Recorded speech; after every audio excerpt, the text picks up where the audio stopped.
Hello everyone, this is Brian again, and if you're following along in the tutorials, this is the 9th video on HTML.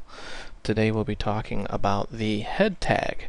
It's a little interesting. Unfortunately, most of this is non-visual, so don't expect any eye candy. To start, we want to create the start of the head and the end. Now, what this does is allows you to define certain properties about your page, including meta tags, and meta is data about data. One thing you can do is the title, and we'll just enter the title tags here, and the title is actually the title of the page, so we'll say welcome to my page. Save this and flip over to our website.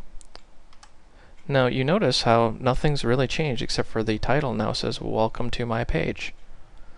That is the title tag. Now there's a whole lot of tags called meta tags, and I'm not going to type all these out. I'm just going to cheat and copy and paste them. As you can see, there is a lot of them, and there's a lot more than what I'm displaying here.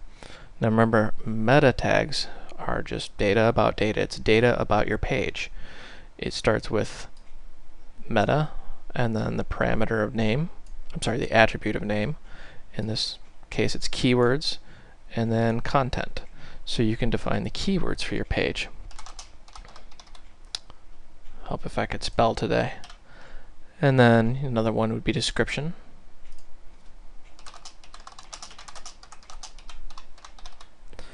Generator, typically this is the program that you generated this with. We're writing this by hand, so it's really irrelevant, but you see how it says HTML Webmaster 3. I actually wrote a program a long time ago called Webmaster 3 in html-helper.com that I sold to Coffee Cup Software, but that's irrelevant. For this, we're just going to put none. Author, me. Copyright, this is where you could put things like, the copyright for the page, my company, whatever you want to put. Now, resource type. This is a document. There are different resource types, and we won't really go too in-depth into them, but you can have different types of resources out on the internet. This specifically is a document, a web document. Revisit after. This tells certain spiders like Google how many days to revisit this. We're going to say every 30 days, come back, check the page for changes. Classification, content, internet, distribution, global. You can actually section this down to certain countries, certain regions.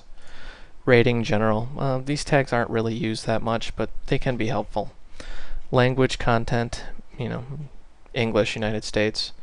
Robots, content, all. That tells robots, such as, Google and Yahoo, to or not to spider your web pages. Now we'll save our work, and it looks like we made a lot of changes, but when we visit our page and hit F5, nothing's changed. Once again, that's because the head section is all about defining your page, what it is, why it's there, who wrote it, what's the copyright, what's its rating, what language is it in.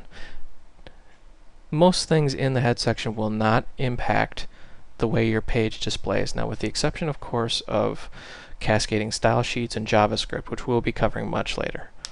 Thank you for watching, and if you have any questions, comments, or feedback, feel free to just send me a message and subscribe to my channel, or not, I don't really care, but thanks for watching.